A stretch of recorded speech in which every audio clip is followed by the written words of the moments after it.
The iPad Pro is about to get one of its biggest redesigns ever with breakthrough technology that the tablet market has never seen before. So let's go through the top 10 major changes that just might be impressive enough to make you finally upgrade. Getting right into the first change, we have a massive innovation in display technology. For many months, we've been getting leaks and rumors from various reliable sources about Apple working on a new hybrid dual OLED display, creating the ultimate display that's only possible by stacking two OLED displays on top of each other. Now, as you know, Apple has refused to put OLED displays on their iPads for a long time and instead chose to go with mini LED for one big reason: brightness for HDR content. While many OLED tablets can only reach up to around 600 nits or so, the current mini LED iPad Pro goes up to 1600 with the drawback of that glowing halo effect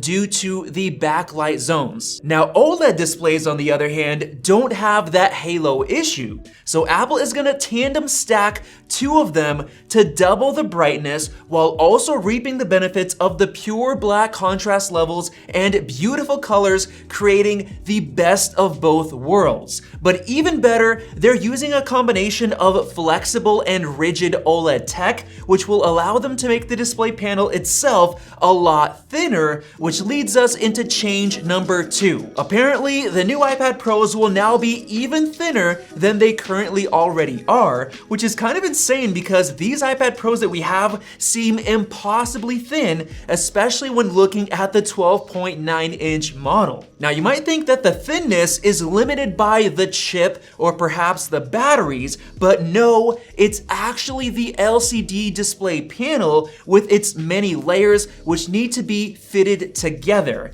And the new OLED display will be much thinner, so I'm personally excited for a slightly thinner iPad. Now, change number 3 is something that I'm glad Apple is finally doing, which is giving us larger displays. Yes, the new iPad Pros will now be sized at 11.1 and 13 inches after being the same for so many years, and you might think it's not that big of a deal since it's only 0.1 inch larger, but that's not the main point of this change. I personally believe that the actual size of the iPad chassis will stay the same, while Apple will reduce the bezels to make them look even thinner and sleeker, which is a welcome change, especially since they're about to make the iPhone 15 Pro bezels super thin, record-breaking. As for change number 4, we have one that'll be a massive deal for those seeking performance gains, which is the new M3 chip. Now, yes, I've said many times that the M1 and M2 chips were already overkill in terms of performance, but the beauty of the M3 is that it'll give you even more performance while using less power, which will improve the battery life, which no one can argue against. The reason for that is that the M3 chip will be the first chip in the series to be built on TSMC's brand new 3nm technology, which features a big advancement in performance per watt. And now that the software on the iPad Pro is finally getting better, like supporting Apple's official Final Cut Pro and Logic Pro apps, you can actually start to make really good use of the extra performance, as well as being able to play games at 120 Hz without overheating issues. Now, moving on to change number 5, this is the one that I've personally been waiting for a long time.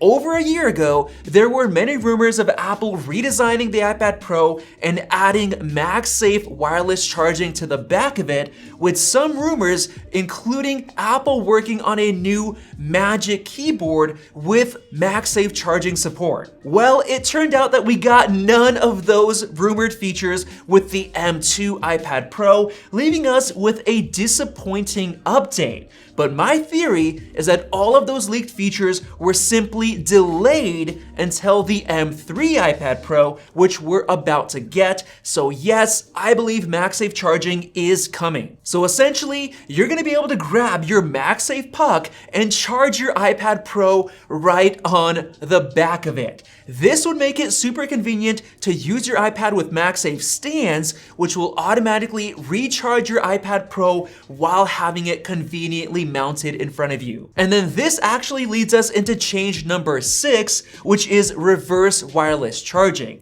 Now, this feature was leaked a while back by Mark Gurman, and it basically meant that you could charge other devices by simply magnetically attaching them to the back of the iPad Pro. So for example, now that the AirPods Pro support MagSafe charging, you'll be able to simply place them on the back and have them recharge even while using your iPad Pro as normal. Or better yet, you could charge your iPhone on the back of the iPad Pro if you really wanted to, with enough magnetic strength to hold it up. And my personal hope is that they one day add MagSafe charging to the back of the Apple Watch Ultra as well.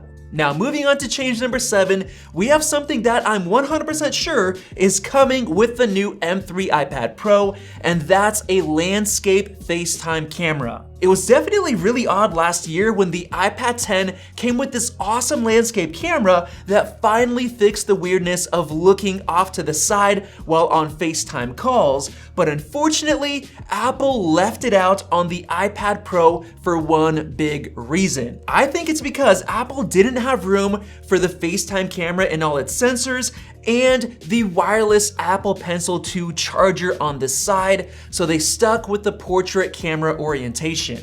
But now, they're finally gonna be able to move it over to the landscape side for a big reason, which leads us into change number 8. Yes, that's the brand new Apple Pencil 3. This one was leaked a while back by a leaker named Mr. White, and while it looks just like the pre-existing Apple Pencil, it's actually a bit different in that it's a bit shorter. Now, the real change is going to be more on the inside of the pencil, where I believe the magnetic charging areas might be relocated or split to different spots so that they can fit the FaceTime camera right in the middle like they did before in a landscape orientation, since that's the only way they're going to be able to make room. Otherwise, the only other option is for Apple to move the FaceTime camera down lower into the actual display area and then add the dynamic island from the iPhone, which would be cool, but honestly, it might look a little bit weird on an iPad Pro, so it might make more sense to just go with the new Apple Pencil 3 route. As for change number 9, we have leaks of a brand new 4-pin smart connector, which apparently is going to be for powering even higher power accessories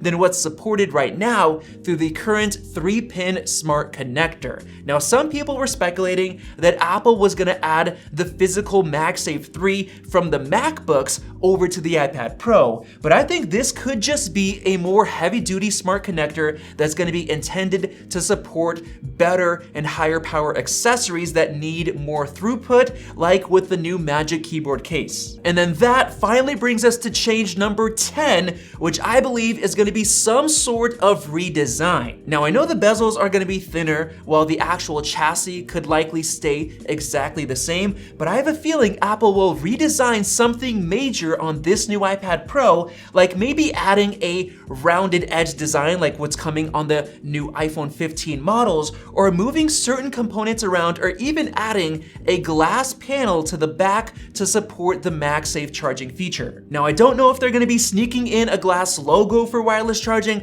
or simply replacing the entire back with glass, but I have a feeling something is going to be redesigned in some way to make it look different and more premium. So there you guys go. Those are the top 10 changes that are coming to the new M3 iPad Pro, with a likely release date in the spring of 2024. So if you're as excited as I am, click that circle above to subscribe for more videos like this one, and definitely check out one of those 2 videos right over there. Thanks for watching, and we'll see you in the next video.